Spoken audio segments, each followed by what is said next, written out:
All right, hey VC, how you doing? My name is Jamie, and thanks again for stopping by. I thought I'd do shoot from a different angle for this one, and we have another unboxing, and certainly excited for this one. An artist I have always enjoyed. We are talking about Janis Joplin. Now, this time it's Janis Joplin, Big Brother, 50th anniversary of Cheap Thrills, and for this re-release, they're going with the original title. Now we'll open up the vinyl, but I did also pick it up on CD this time.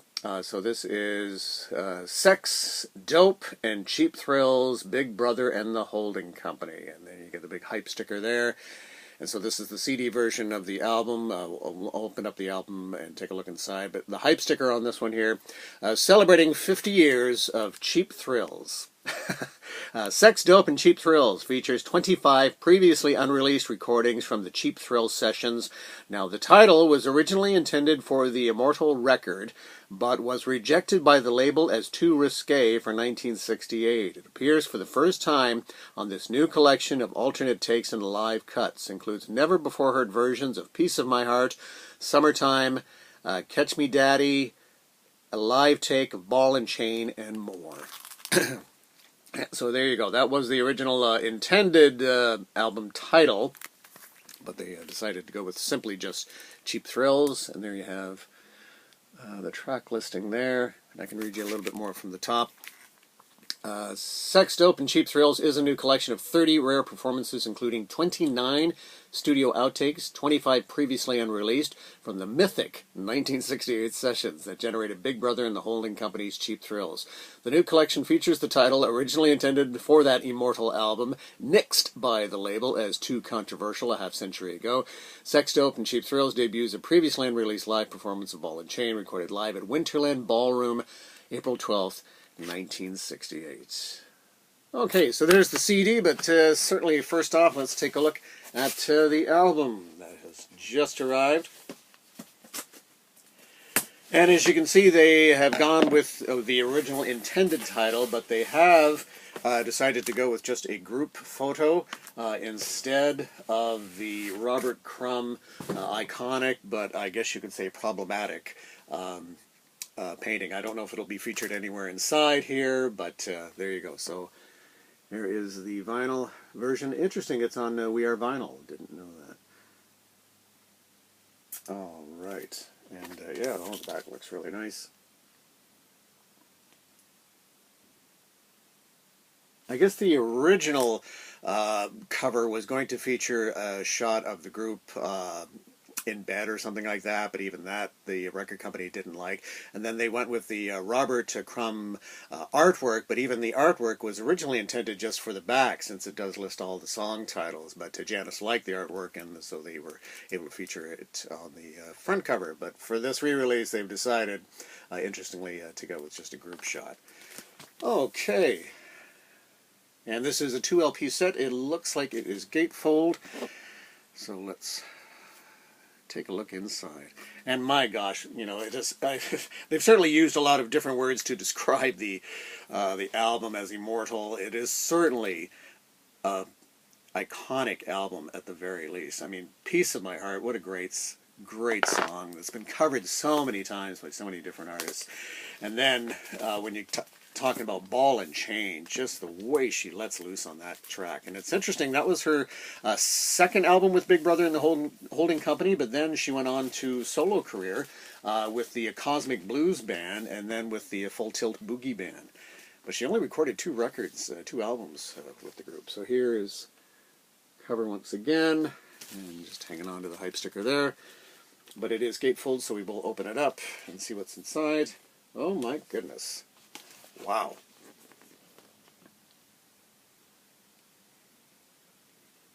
Not sure who commissioned this artwork. I would assume the artist is sort of listed there, but that is quite something. Very nice. Okay, let's see what the vinyl looks like. Inside, okay, we've got printed sleeves and a nice essay from Grace Slick in here as well. Nice Grace Slick write-up. And then it does feature a picture of the original album cover there. And then an essay from David Getz. Okay, oh man, we got to take a look at what the vinyl looks like. Okay, a nice reproduction of the original Columbia label, or the 2i, as they say. Very nice. Okay, so that would be the first album, and then on the second one would be all the outtakes, alternate takes, live, etc. And they have and then on the second one, it's a full write-up on the cover, which is quite interesting. And then all the track listings here. And we'll take a look inside. And again, the same sort of labeling. And they go LP2, side C and D.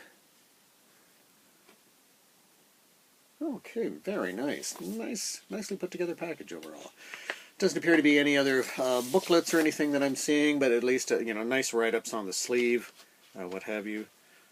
But I'm not seeing anything else. No little. But yeah, it looks really nice overall. And I say I do like that big artwork there. That is quite nice. Okay, so there's that. So I would imagine the CD should hold up the same. Sometimes they do put more pictures in the CD just to sort of fill up the booklet sort of thing. So we'll take a look inside. And nice to see. It's just simply, although I'm always amazed how, for the wrapping of CDs, how tightly they get the wrapping of the cellophane. It gets so tight sometimes. But nice to see that they haven't got a big sticker that you got to peel off. That has to go. Okay, so there's that. And then it opens up simply like this. Since it's a 2 CD set, they've done it that way. Yeah, another picture of the band in there. And then they have that. And then simply the stylized sort of CDs like that. And then inside should be pretty much the same. They put the cover right up on the top. Again, nice write-up. Yeah, we'll see if there's any more pictures. Might be. Okay. And Grace Slick there with Janis Joplin. Just an amazing performer. And nice that they've included the gatefold there. And then again, the story on the cover. So it looks like it compares well. We've got most of the same information, which is nice to see. Maybe the odd picture or two more, possibly. But there you go. So yeah, certainly look forward to listening to this. I always enjoyed the album. It's just another great representation of sort of that style of psychedelic rock from 1968, and it just gives you that whole West Coast sound. And yeah, but it was her last album with Big Brother. She then went on to sadly a short solo career with certainly the Cosmic Blues Band, and then with the Full Tilt Boogie Band. But yeah. Sex and Dope and Cheap Thrills, Big Brother and the Holding Company. Okay, and got a little bit of time. I can show you the other Janis Joplin stuff I have in my collection in terms of this Janis Joplin box set, which has always been very enjoyable. Interesting, they only released this as a 3 CD set. I mean, they certainly went to all this trouble. I think it could have easily been a 4 CD set. Now, this came out a number of years ago. I'm not sure if I can get the date. Something like 1993. A 3 CD set, and this was one of the first, certainly Janis Joplin big compilations to come out. And it opens up like this, so I'll have to cover up the middle photo here, just in case. And so it kind of opens up like this. There we go. Opens up like that, and then the booklet inside. And it's got a lot of nice early photos. And lots of, previously at the time unreleased stuff. So there's that. And I do have the Box of Pearls, Janis Joplin collection. I think Hannah had shown this on her YouTube channel. I think she picked this up fairly recently. But this came out a few years ago, 1999. And this gives you all the CDs, plus bonus tracks on each CD, and plus an extra disc of rarities. So as you can see, it gives you Big Brother and the Holding Company first couple of albums, and then you've got Cosmic Blues again, and then you've got Pearl, and then you've got an album of rare tracks. But then each CD has bonus tracks on it, and then it just kind of pops out like this, and then each CD in a nice case like that, and yeah, so very, very nice. It was a nice package, certainly overall. All right, well, I certainly will be perusing this one, looking forward to it, and looking forward to you stopping by once again. And again, thanks so much. Hit like and subscribe. Take care. Bye-bye.